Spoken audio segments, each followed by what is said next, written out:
राम कन्या news channel और मैं आपके साथ सुरभि मिश्रा।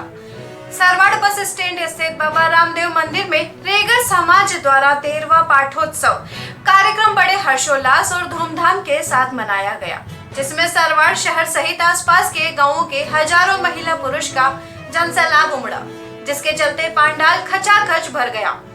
रेगर समाज द्वारा आयोजित सत्संग में हिंदुस्तान के कोने कोने से संत पहुंचे, जिनका समाज के पदाधिकारियों द्वारा भव्य स्वागत किया गया। समारोह में केकड़ी विधायक शत्रुघ्न गौतम ने शिरकत की और जोशीले अंदाज में उद्बोधन देते हुए रेगर समाज का आभार जताते हुए कहा कि आपने मुझे चुनकर विधानसभा भेजा है, मैं आपके बेटे के रूप में आपकी सेवा करूंगा। समारोह में गौतम द्वारा दिया गया जोशीला उद्बोधन तेजी से सोशल साइट पर वायरल हो गया, जिसको समूचे क्षेत्र में बड़े चाव से सुना जा रहा है। यह कार्यक्रम प्रतिवर्ष फुलेरा दूज को आयोजित होता है, जिसमें दूर दराज के रेगर समाज के लोग शामिल होते हैं। इस दौरान संत महात्माओं द्वारा समाज के लोगों को धार्मिक ज्ञान की जानकारी दी जाती है, ताकि कलयुग में लोग धर्म से विमुख नहीं हो सके।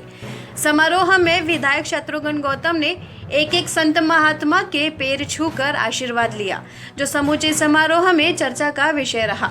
लोगों ने गौतम की सराहना करते हुए कहा कि संत महात्माओं और सनातन की रक्षा के लिए शत्रुघ्न गौतम जैसा जनप्रतिनिधि होना आज के समय की जरूरत है। उक्त कार्यक्रम संभाग स्तरीय होता है, जिसमें अजमेर, टोक, भिलवाड़ा, केकड़ी, शाहपुरा, दूदू, ब्यावर आदि जिलों के लोग हिस्सा लेते हैं। आयोजन के दौरान पूर्व अध्यक्ष छगनलाल रेगर, अध्यक्ष सीताराम, महावीर बडारिया, मोहन बडारिया, लालाराम रेगर, कमलेश कोमल, अभिषेक कोमल, एडवोकेट तेजमल कोमल, सुरेंद्र रेगर, कमलेश रेगर, बबलू रेगर, शंकर करावलिया, दयाल सेवलिया, दीना सेवलिया, हनुमान रेगर, मोरपाल करावलिया आदि कार्यकर्ता मौजूद थे।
साचो है दरबार के मोटा बकरी राम सरोवर राम सरोवर राम सरोवर पानी हट भरी करे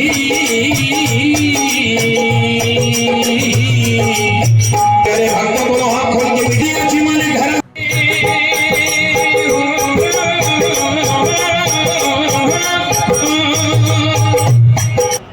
मैं तो इतना सा जानता हूं कि केकड़ी विधानसभा क्षेत्र में आप अपनी ताकत को पहचानने की जरूरत है। मेरे मित्रों, आपकी एक आवाज पे फैसला हो सकता है। आप इतनी बहुसंख्यक में हो और मैं कह सकता हूं कि आप यदि सब एकजुट होके और समाज की जाजम पे आके और ये कह दें कि हम ये चाहते हैं, तो मैं कहता हूं अच्छे से अच्छे नेता घुटने के बल आपके बीच आने को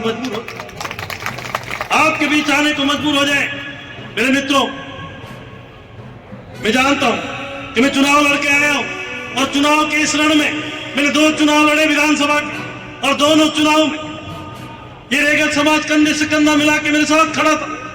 2013 के चुनाव में आदरणीय बाबूलाल जी सिंगारिया ने निर्दलीय चुनाव लड़ा और 18,000 वोट लिए। जब आपका बेटा 9,000 वोट से विधायक बन के राजस्थान की विधानसभा की सीढ़ियों पर सीढ़ी चढ़ने का अवसर मिला, और जब 2023 का महासंग्राम था, केकड़ी के लोग कहते थे कि कुछ नहीं होगा, केकड़ी में भाजपा हारेगी, केकड़ी में वो जीतेंगे, केकड़ी में तो चट्टान है, केकड़ी में तो पहाड़ है, इस पहाड़ को नहीं तोड़ सकते। और आदरणीय बाबूलाल जी का फार्म रिजेक्ट हो गया।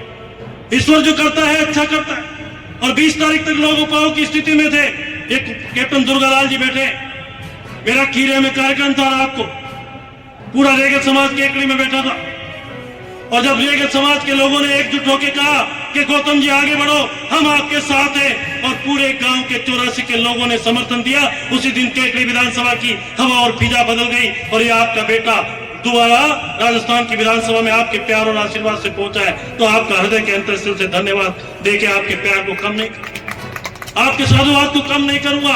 आपका बेटा बन के काम करूंगा, आपका भाई बन के काम करूंगा। मेरे मित्रों, में कहना चाहता हूं कि बदलाव की वजह है पूरे देश में आज कल कानून लागू हुआ, सीए लागू हुआ, और इस देश के अंदर चाहे वो पाकिस्तान हो, चाहे बांग्लादेश हो, चाहे अफगानिस्तान हो, जो हमारे हिंदू धर्म के लोग उस देश से आते थे उनको नागरिकता नहीं मिलती थी, उनके बच्चे दर बदर की ठोकरें खाते थे। लेकिन आपके वोट की ताकत से नरेंद्र मोदी नाम के व्यक्ति ने कानून बदल के और ये कह दिया कि नई सीए लागू होगा और उन हिंदू समाज के लोगों को भी हिंदुस्तान की नागरिकता मिलेगी। और अभी थोड़ी देर पहले मैं देख रहा था बंबई के अंदर 8 बांग्लादेशी 3 वर्षों से रह रहे थे, 8 को 8 बिना कागज के उनको गिरफ्तार करके जेल की सलाखों के पीछे भेज दिया गया।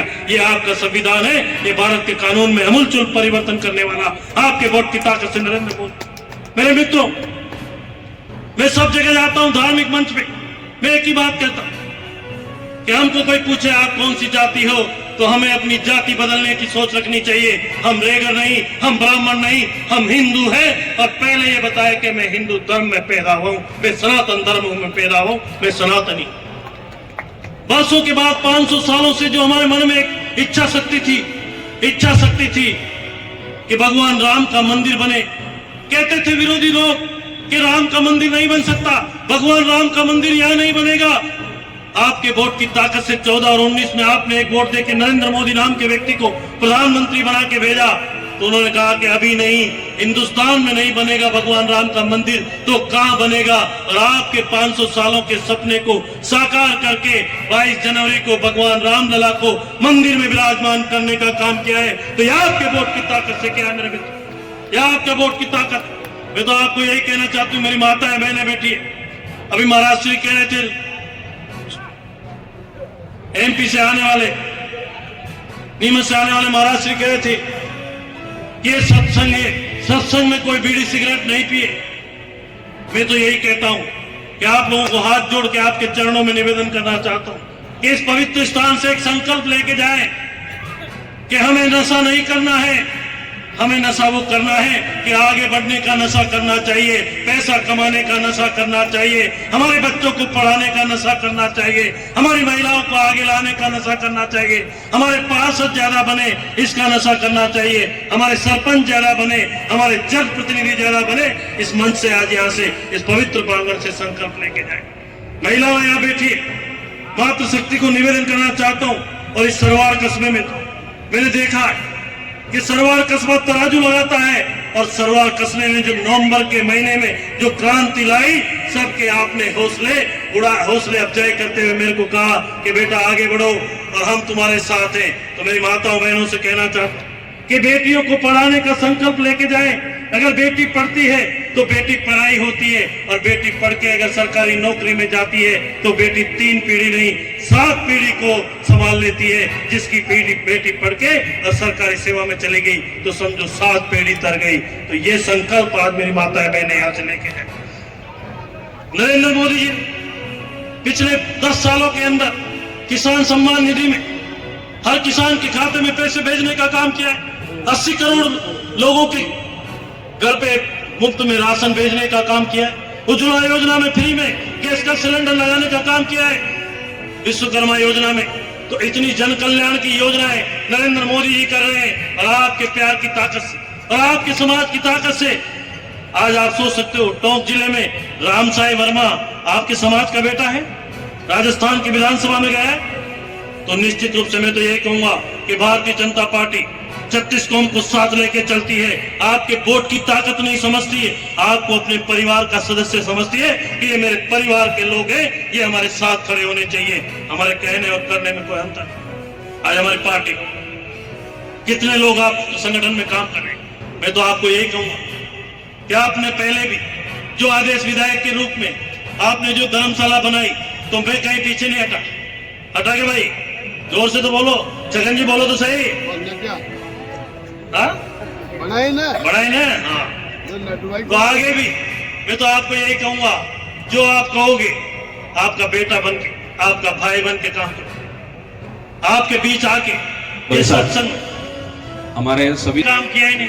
तो अब आपसे निवेदन है, मैं तो देने का काम सब किया। लोग आग्रह कर रहे हैं। अब 2 और दिन बाद आचार संहिता लग जाएगी, आचार पर आचार संहिता के बाद- संहिता हटे ले लेना, चाहे नियमों में संशोधन करना पड़े या मुझे कहीं अपने आप को मैं तो आपको यही कहूंगा अंत में कि मेरे मन के और मेरे घर के दरवाजे आपके लिए सदैव खड़े हैं, सदैव खुले हैं। आपका बेटा बनके और आपका भाई बनके, आपका परिवार का सदस्य बनके काम करूंगा।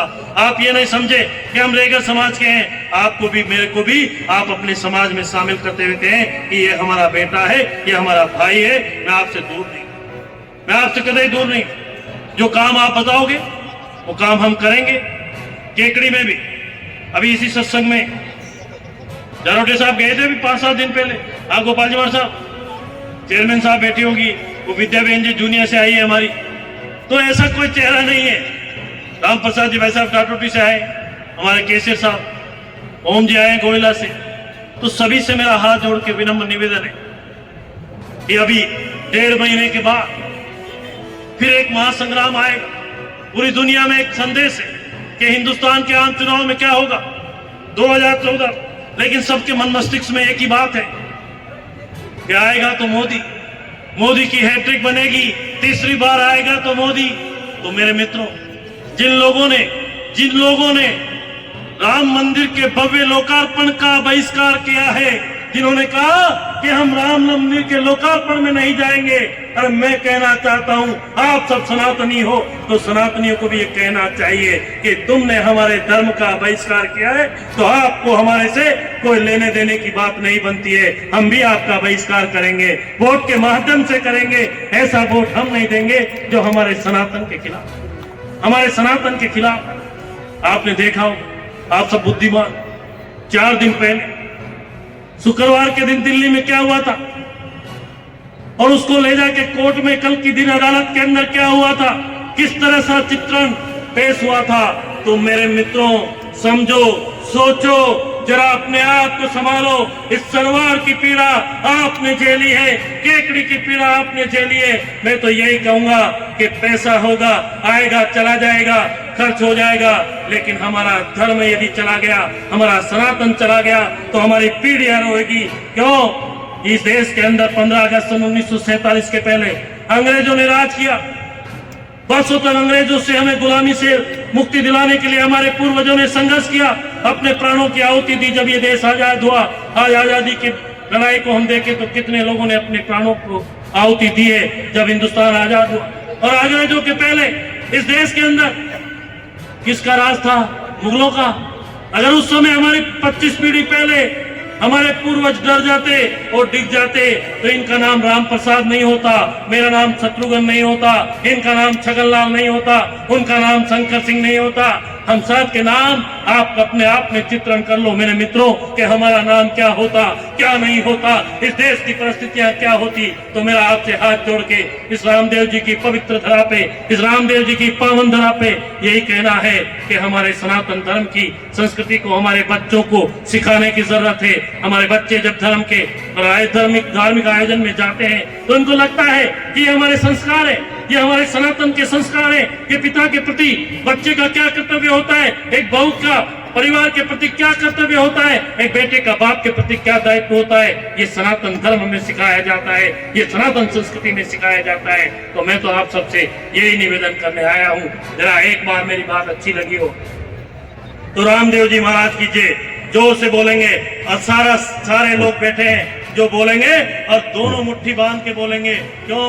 कि इसी ने गड़बड़ की है, इस देश को बर्बादी के रास्ते चलाया है तो इसी ने चलाया है। जरा मुट्ठी बांध के जोर से बोलेंगे, बोले रामदेव जी महाराज की जय हो, बोले रामदेव जी महाराज की जय हो, भारत माता की जय हो, भारत माता की जय हो। बहुत बहुत धन्यवाद, बहुत बहुत साधुवाद। मुझे कादेड़ा जाना है। मैं बधाई देना चाहता हूं आयोजनकर्ताओं को कि आपने भी बड़ा अच्छा काम किया। पहले आयोजन अंदर होता था, अब की बार आयोजन बाहर हुआ है और सार्वजनिक चौक में हुआ है, इसके लिए हृदय के अंतःस्थल से आपको साधुवाद है, आपको बधाई है।